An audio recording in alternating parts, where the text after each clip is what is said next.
Hi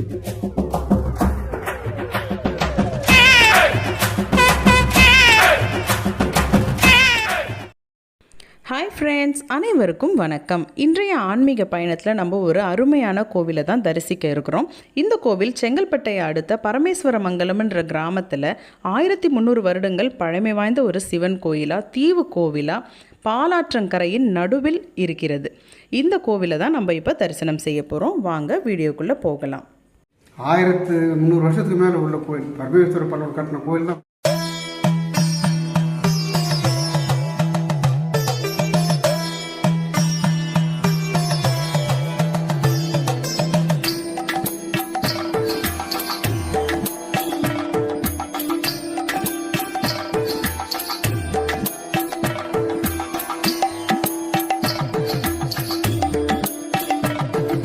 hi friends, welcome to Sengairaji YouTube channel. அனைவருக்கும் வணக்கம். இன்றைக்கி நம்ம தரிசனம் செய்ய போகிற கோவில் எங்கே இருக்குதுன்னு பார்த்தீங்கன்னா, சென்னையை அடுத்த செங்கல்பட்டு அருகில் உள்ள பரமேஸ்வரமங்கலம் அப்படிங்கிற கிராமத்தில் இருக்கக்கூடிய பாலாற்றங்கரையில் அமைந்திருக்கிற ஒரு திருக்கோவில் தான் 1300 வருட பழமையான கைலாசநாதர் திருக்கோவில். அந்த கோவிலை தான் நம்ம இன்றைக்கி தரிசனம் செய்ய போகிறோம். இந்த கோவிலுக்கு நம்ம சென்னையிலேருந்து 70 கிலோமீட்டரும், செங்கற்பட்டிலிருந்து 40 கிலோமீட்டரும், திருக்கழுக்குன்றத்திலிருந்து 25, கல்பாக்கத்திலிருந்து 12 கிலோமீட்டர் தூரத்துலையும் கோவில் அமைஞ்சிருக்கு. கோவிலுக்கு நாங்கள் காலையிலேயே கிளம்பிட்டோங்க. ஒரு 7:30 மணிக்கெலாம் நாங்கள் கிளம்பிட்டோம். செங்கல்பட்டுலேருந்து கல்பாக்கம் போகிற ரோடு எடுத்தோம் அப்படின்னு சொன்னால் திருக்கழுக்குன்றம் மலை கோவில் நம்மளுக்கு நல்லாவே தெரியும். அதுதான் வேதகிரீஸ்வரர் கோவில். அது ஒரு சிவன் கோவில். அதை பற்றின வீடியோவும் நான் இன்னொரு நாள் அப்லோட் பண்ணுறேன்.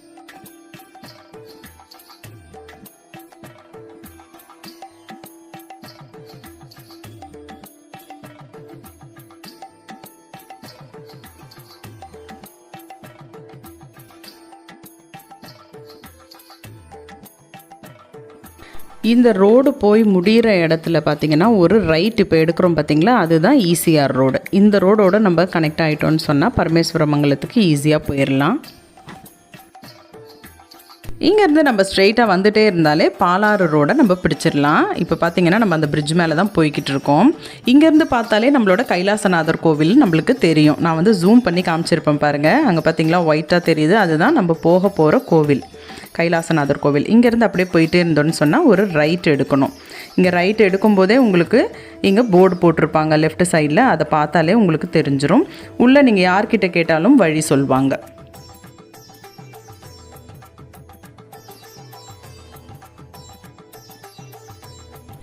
இந்த பரமேஸ்வரமங்கலம்ன்ற கிராமத்துக்கு நாங்கள் இதுதான் முதலாக வர்றது. ரொம்ப அழகாக இருந்தது அந்த கிராமம். என்ன ஒன்று அப்படின்னா, நம்ம வந்து ரோடு தான் வந்து கொஞ்சம் சின்னதாக இருந்தது. ஒரு வண்டி எதிரில் வந்ததுன்னு சொன்னால் நம்மளால் இன்னொரு வண்டியை கொஞ்சம் சேஃப்டியாக தான் நம்ம இப்படி முன்னாடி வர முடியும். அந்த மாதிரி இருந்தது. இந்த ஊருக்கு இந்த பெயர் வர காரணமாக என்ன சொல்லப்படுதுன்னா, பரமேஸ்வர பல்லவ மன்னர் இந்த கோவிலை கட்டினதாகவும் அவருடைய பெயரே இந்த ஊருக்கும் விளங்கிட்டதாகவும் சொல்கிறாங்க. இந்த புராணங்கள் என்னென்னன்றதை நம்ம கோயிலுக்குள்ளே போய் பார்க்கலாம். பரமேஸ்வரமங்கலம் ஊராட்சி உங்களை அன்புடன் வரவேற்கிறதுன்னு போட்டிருக்கு பார்த்தீங்களா. இந்த போர்டே ஒரு இண்டிகேஷன் தான். இங்கே பார்த்தீங்கன்னா இன்னொரு போர்டு போட்டிருக்காங்க பாருங்கள். இந்த மாதிரி ஒரு தெருவு பார்த்தீங்கன்னா எங்கெங்கெல்லாம் நம்ம கோவிலுக்கு திரும்பணுமோ அங்கெல்லாம் உங்களுக்கு ஒரு இண்டிகேஷன் கண்டிப்பாக இருக்கும். கிராமமாகவே இருந்தாலுமே ரொம்ப நல்லா அங்கே இருக்கிற ட்ரஸ்ட்டு மூலமாக இந்த மாதிரி போர்டு வச்சு நல்லபடியாக வழிகள் காமிச்சிருக்காங்க. அதை ஃபாலோ பண்ணி போனாலே நம்ம கைலாசநாதர் கோவிலை அடைஞ்சிடலாம்.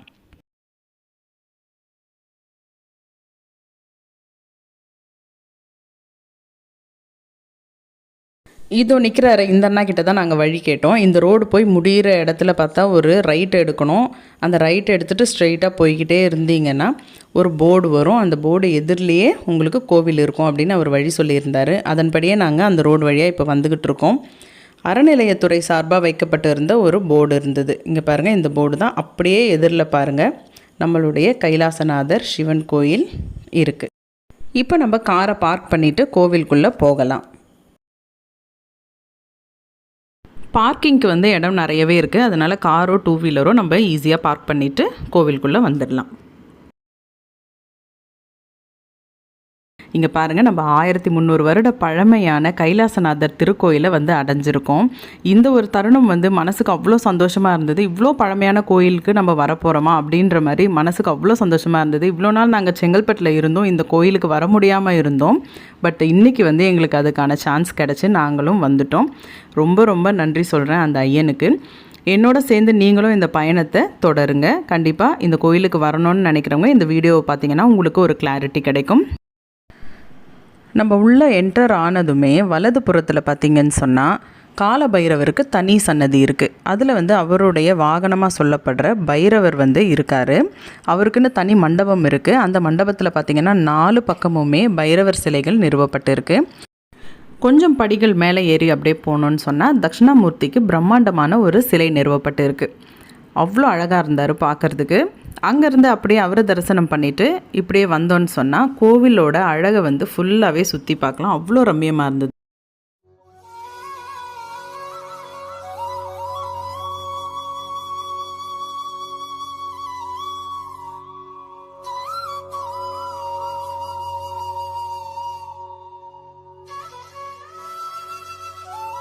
கால பைரவரையும் தட்சிணாமூர்த்தியும் தரிசனம் பண்ணதுக்கப்புறம் படிகள் இருக்குது. அந்த படிகள் ஏறி வந்தோம் அப்படின்னு சொன்னால் இடதுபுறமாக அன்பே சிவமுங்கிற போர்டு எழுதி போட்டிருக்கு. வலதுபுறம் பார்த்திங்கன்னா விநாயகருக்கு தனி சன்னதி இருக்குது. அப்படியே நம்ம நடுவில் வந்தோம் அப்படின்னு சொன்னால் கோவிலுக்கு கொடிமரம் கிடையாது, பலிபீடம் இருக்குது, நந்தி இருக்கார். கொஞ்ச நாளைக்கு முன்னாடி ஒரு வீடியோ போட்டிருந்தேன். அதில் ஒரு சகோதரி வந்து மூலவர வீடியோ எடுக்காதீங்க அப்படின்ற மாதிரி எனக்கு ஒரு அட்வைஸ் சொல்லியிருந்தாங்க. கண்டிப்பாக அது ஏற்றுக்கொள்ளப்பட வேண்டிய விஷயந்தான். ஆனால் நான் வந்து பர்மிஷனோட தான் போட்டுட்ருக்கேன். இப்போ இந்த கோவில்லையும் பார்த்திங்கன்னா இங்கே இருக்கிற குருக்கள் கிட்ட கேட்டுட்டு பர்மிஷன் அவர் கொடுத்ததுக்கப்புறம் தான் எடுங்கம்மா அப்படின்னு சொல்லியிருந்தார். கொடுத்ததுக்கப்புறம் தான் நான் வந்து மூலவரை வந்து வீடியோ எடுத்து போட்டிருக்கேன். அதை இங்கே நான் தெளிவுபடுத்த விரும்புகிறேன். சன்னதிக்குள்ளே என்டர் ஆனதுக்கு அப்புறமே பார்த்தீங்கன்னா இடது புறத்தில் விநாயகர் காட்சி தராரு, வலது புறத்தில் முருகர், நாகர், கோமாதா, லிங்கம் காட்சி தராங்க. அப்படியே பக்கத்தில் பார்த்தீங்கன்னா கனகாம்பிகை, நம்ம பார்வதி தேவி பத்மபீடத்தில் நின்ற கோலத்தில் காட்சி தராங்க. அவங்க பக்கத்துலேயே இந்த நாகர் சன்னதிக்கும் நம்ம விநாயகர் சன்னதிக்கும் நடுவில் நம்மளுடைய கைலாசநாதர் என்று சொல்லப்படுகிற நம்ம சிவபெருமான் லிங்க வடிவில் அவ்வளோ அழகாக காட்சி தராருங்க. இந்த கோயில் குருக்கள் கிட்ட நம்ம சில விஷயங்கள் கேட்டிருந்தோம். அது என்னன்றதை இப்போ பார்க்கலாம். விஜயகுமார், இது வந்து செங்கல்பட்டு மாவட்டம் செய்யூர் வட்டம் பரமேஸ்வர மங்கலம் பேர். இந்த ஊர் பேர் கனகாம்பிகை சமயத்தை கைலாசநாதேஸ்வரர் சுவாமி பேர். இது 1300 வருஷத்துக்கு மேலே உள்ள கோயில். பரமேஸ்வர பல்லவன் கட்டின கோயில். அதால் தான் அவரோட பேர்லேயே வருது அப்படின்ட்டு புராணங்கள் சொல்லுது. கோயில் பழமையான கோயில். இப்போ தான் மகா மண்டபம், விமானம் எல்லாம் கட்டி எல்லாம் பண்ணிட்டு வராங்க. தினசரி 8லேருந்து 10:30, 4லேருந்து 6:30 எல்லா விசேஷமும் நடக்குது சாமிக்கு. கார்த்திகை சோமவாரம், ஆருத்ரா, பங்குனி உத்திரம், கார்த்திகை தீபம், சித்ரா பௌர்ணமி, பங்குனி உத்திரம் விசேஷமான திருவிழாக்கள்லாம் நடக்குது. எல்லா விசேஷமும் பிரதோஷம் சிறப்பாக நடக்குது. கனகாம்பிகை சமயத்தை கைலாசம் எல்லா வேண்டுதலும் யார் யார் வேண்டிக்கிறோம் அவங்க வேண்டுதலை நிறைவேற்றி அழகாக இது பண்ணி கொடுக்குறாங்க. மற்றபடி விசேஷங்கள் எல்லாம் சிறப்பாக நடக்கும். ஆற்றுல வெள்ளம் வரும்போது கூட கோவில் வந்து ஓப்பனில் பூஜைகள் நடந்துகிட்டே தான் இருக்கும். எந்த நாளும் ரொம்ப தண்ணி பிடிச்சி மேலே போனால் தான் ஒரு நாள் அப்படி வராது. அவ்வளோதான். மற்ற நாளில் எந்த காரணத்தை கொண்டு பூஜை நடக்கும். சரி சரி. இங்கே வந்து திருமணம் சுப காரியங்கள் எல்லாமே கூட எல்லாம் நடக்குது. திருமணம் என்ன வேண்டுதல் அந்த வேண்டுதல் மொத்த கையில் கனகாம்பிக்கு வேற யாருக்கும் எந்த குறையில்லாத வருது. தேவனி மாதம் இதில் திருவிழா நடக்கும். பங்குனி உத்திரம் மறுநாள். என்ன காரணம் கேட்டால் அஸ்தா நட்சத்திரத்தில் கும்பாபிஷேகம் பண்ண நாள். ஆனால் பங்குனி உத்திரம் மறுநாள் எந்த கிழமையாக இருந்தாலும் பௌர்ணமியாக இருந்தாலும் விசேஷமான திருவிழா.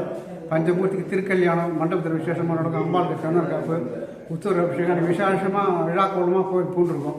உபன்யாசங்கள் எல்லாம் நல்லபடியாக நடக்கும். அன்றைக்கி ஒரு நாள் மாசி மாதத்தில் வர சிவராத்திரி 4 காலம் அன்றைக்கி நைட்டு ஃபுல்லாக திறந்துருக்கோம். எல்லா வைப்பும் விசேஷம் நடக்குது. குறிப்பாக பிரதோஷம் சிறப்பாக நடக்குது.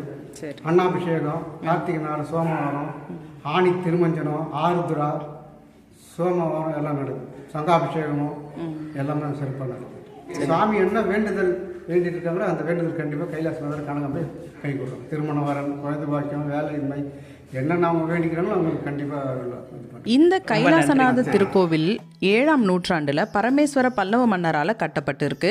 இந்த கோவிலுக்கு பக்கத்தில், அதாவது 1 கிலோமீட்டர் தூரத்தில் நத்தம் கிராமத்தில் அமைந்திருக்கிற சௌந்தரநாயகி சமேத செண்பகேஸ்வரர் திருக்கோவில் அப்படின்னு ஒன்று இருக்குங்க. இந்த 2 கோவிலுக்கும் புராண தொடர்பு ஒன்று இருக்கிறதா சொல்லப்படுது. அது என்னன்றதை பார்க்கலாமா?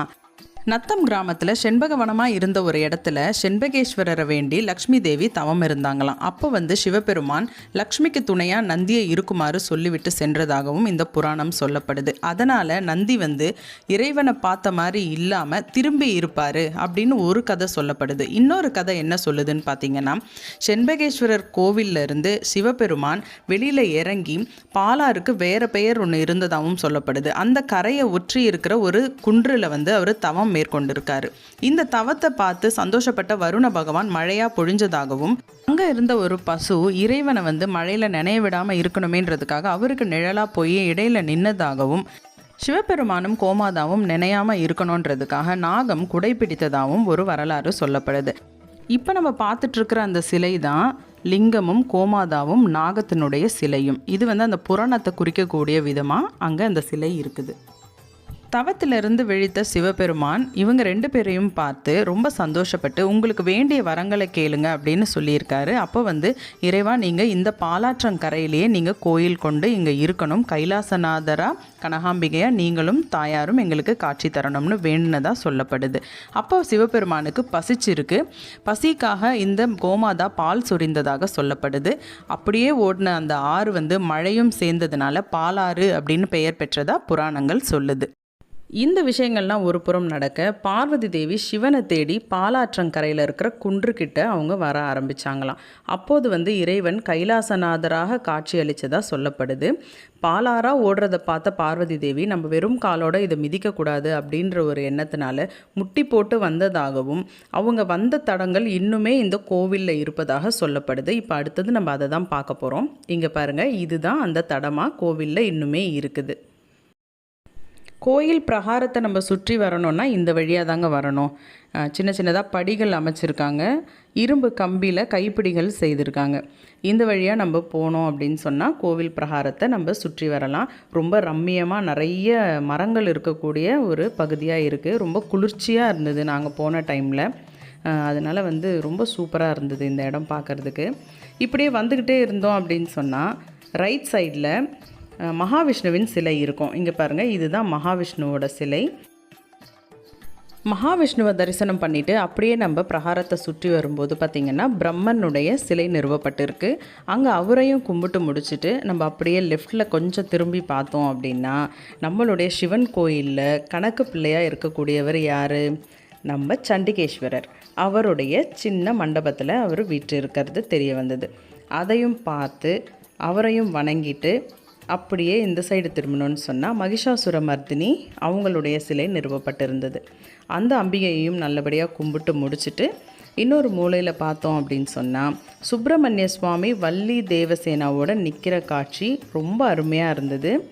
அதை பார்த்துட்டு அதையும் வீடியோ எடுத்து முடிச்சுட்டு நம்ம அந்த இடத்துலேருந்து கிளம்பிட்டோம். இந்த கைலாசநாதர் திருக்கோவிலுடைய ஸ்தல விருட்சம் பார்த்திங்கன்னா வில்வ மரமாக சொல்லப்படுது. அதே மாதிரி தீர்த்தம் பார்த்திங்கன்னா பாலாறு அப்படின்னு சொல்லப்படுது. கோவில் திறந்திருக்கிற டைமிங் பார்த்திங்கன்னா காலையில் 8:30 மணிலேருந்து 10:30 வரைக்கும், மாலை 4:30லேருந்து 6:30 வரைக்கும். கோவிலுடைய தொடர்பு இன்னுமே நான் கொடுத்துருக்கேன். மழை காலங்களில் முக்கியமாக ஃபோன் பண்ணி கேட்டுட்டு வர்றது ரொம்ப நல்லது. ஏன்னா வெள்ளம் ஆற்றுல நிறைய வர நேரத்தில் கோவில் சாற்றி தான் இருக்கும் அப்படின்னு குருக்கள் சொல்லியிருந்தார். இப்பேற்பட்ட 1300 வருட பழமை வாய்ந்த ஒரு சிறப்புமிக்க கோவிலை வாழ்நாளில் ஒரு முறையாவது கண்டிப்பாக தரிசனம் செய்தே தீரணும். எல்லாரும் பார்த்துட்டு போங்க.